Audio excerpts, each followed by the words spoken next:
We have our last representative with us today, and sometimes you save the best for last. This is Congressman Rich McCormick. He is an emergency medicine physician. Let me say that again. He is an emergency medicine physician. He serves proudly the Georgia 7th District, and he was on the front lines during the COVID pandemic, taking care of patients in the emergency room. He is a veteran of more than 20 years in the Marines and the U.S. Navy, serving in combat zones in the Persian Gulf, in Africa, and in Afghanistan. As a Marine, he flew helicopters and taught Georgia Tech and Morehouse College as the Marine officer instructor. In the Navy, he earned the rank of commander and served as the head of the emergency medicine department in Kandahar, Afghanistan. In Congress, Dr. McCormick serves on the House Armed Service Committee, as well as Science, Space, and Technology Committee. We are delighted to be able to have him close out our 2025 conference. Please welcome Congressman Rich McCormick.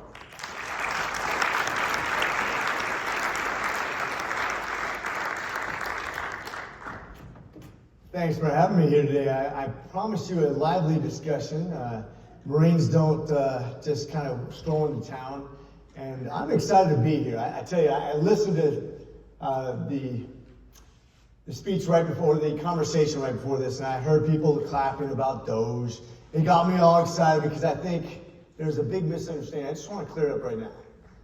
When it comes to people who advise the president, you, by definition, are an employee of the government. Anybody in bureaucracy is not elected. Anybody who's appointed is not elected. But the things that we point out that are wasteful are exactly the reason that we're not getting paid. There's only so much money in the budget.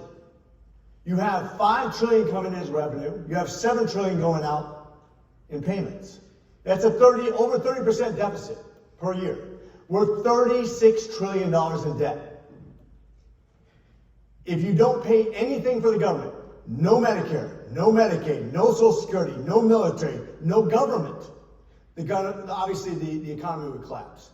But if we didn't have a government, if we paid nothing, and you didn't pay the $1 trillion of interest per year, which now is more than we pay on the military, by the way, it would take you over 7 years to pay off our debt. Why does that matter? Why does that matter to us as physicians? Because, quite frankly, if the American government continues the way we go, our currency as the standard of the entire world, which is the gold standard now. Since Bretton Woods in '72, we went away from gold. We said the United States has the best economy in the world. Therefore, you are the gold standard of currency. Once that goes away, because we've been downgraded already last year because of our out of whack debt to GDP ratio. If it goes further out of whack, our interest rates go up on our debt. And it won't be $1 trillion per year, it'll be $1.5 trillion. And it'll add $9 trillion to the debt over the next 10 years. Why does that matter? Because we will no longer be the standard of currency in the world, and we'll lose our place in history. And if you think medicine is bad now, just wait. We spend $5 trillion on medicine per year. Just about. As an economy. $5 trillion. That's the third largest GDP in the world, guys. Just by itself. You cannot tell me we get out of it what we put into it. We have an extremely inefficient medical system. Doge could be synonymous to the digital services that Obama and Biden used with the same access to identify wasteful spending that was never rectified to begin with. If you don't take out the waste and fraud and abuse, you don't get paid. You guys are on the chopping block, guys. Every year, 2.8% decrease in doctors' reimbursements last year. Not hospitals, you guys. Why? Because we're broke. Why not identify the waste and fraud, the stuff we all agree, we're saying this is egregious. Why are we supplying condoms in Gaza and funding trans parades in Syria? That's what you want, your money? You want to pay for that? Do you think that's more important than you getting paid for Medicare and Medicaid? Seriously? And we're upset about that somehow? Come on. This is a real fight. It's not about ludicrousy, it's about common sense. It's about you getting the money you deserve rather than insurance companies, which make up 4 of the top 10 companies in the Fortune 500, 7 of the top 20, are making record profits where you're squeaking by and getting pay cuts every year from Medicare and Medicaid. Because why? Because they can pick on doctors, because you don't have the lobbying power that the insurance agencies have. That's what you're facing right now. This is a time where we used to have 17% of doctors work for hospitals. It's now about 80%. Why? Because you can't afford to work by yourself. Because you're not for profit. You're not building the big businesses downtown. You're not getting to be able to make a PSA with the oncology department and have a B12 shot go from $12 one day to $150 the next day.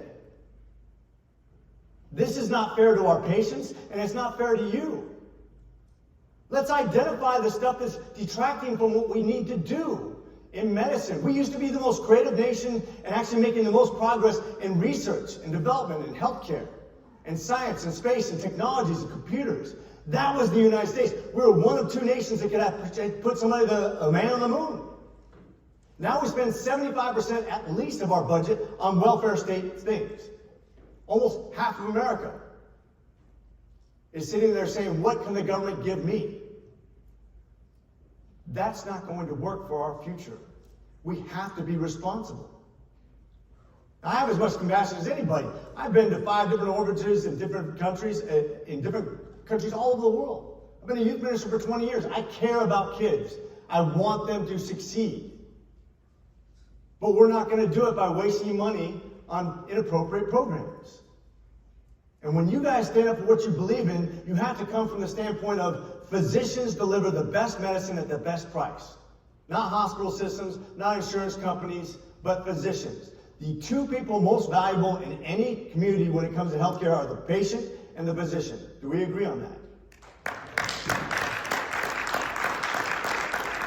And yet, patients are paying ridiculous amounts for insurance, and physicians are getting less and less reimbursements. When you have an ER that has 40% denials in claims, after you had to buy a multi-million-dollar EMR, you have a scribe, and you spend hours after your shift trying to make your notes tight, and then you have almost half of your claims denied, there is a massive problem in an industry that's making record profits every year. There needs to be accountability. Now, how do we do this? Now, some of it can come down to simple technologies like AI. If AI can streamline the process of submitting your claims and making sure that everything is in there already, that the insurance company says, this is what I want, so they can't change it. So they can't deny you and wait until the next business day, and they don't get 7 business days or a month or 6 months or whatever it is that the arbitrary number is to get back to you for that thing, and they know that they drag it out, half of you are going to give up. That needs to go away. We need to have AI that streamlines it, and it's instantaneous. If you don't have what you need, boom, my EMR just produced what you need, and you can't deny it. That's the way we streamline the process. So you get paid. The site neutrality has to be a done deal. We need to stop making this a tire patch every single year where we say, physicians, maybe we'll help you out this year. We're putting physicians out of business. We're making you go into hospital systems, and every time we save 2.8%, we actually added 15 to 30% in overhead costs because you went to a hospital instead. We know what the problem is. We just need to make sure Ways and Means doesn't roll over and show their soft side to lobbyists. You have to advocate, and you need to make your patients advocates for what matters. This is a fight between good and evil. This is between right and wrong. Between patients and doctors and their relationship and an intrusive, over-regulatory, burdensome government that is punishing the wrong people. That's what we're here for, and that's why we're fighting. And it's a bipartisan problem. And if you think that a single-payer system is the solution, I would challenge you as a guy who's been in the military his entire life, or been in government service pretty much his entire life, who has his MBA, who has his MD, who's served on the front lines of COVID for the entire pandemic, show me where the government has done something effectively and efficiently. I'm waiting. You can tell me. I just had the Republican who was the postmaster came in front of me. I don't care if you're my party or not. I'm going to call you out if you can't get something done. Let's get it done. Now, I don't want to just get up here and preach at you. I want to hear your great ideas. Other than site neutrality, which I'm 100% on board. Other than keeping monopolistic practices from hospitals, which I'm 100% on board. Other than making sure we're not wasting money from Medicaid and Medicare, which is in the hundreds of billions of dollars. We spend $2.5 trillion from the American government on healthcare, and that's only half of it. And yet we have a system that's failing our people. I want to get rid of that waste, fraud, and abuse so we can apply it to where it matters. In advancements in technology, in paying you and keeping you to survive so you can deliver the best cost medicine to the patients. But if you have a better idea than what I'm saying up here, this is the time, now, to discuss that. Not picking on Doge, not alienating something that actually could benefit you, not picking on a president, but picking on ideas that don't make sense. Saving money makes sense.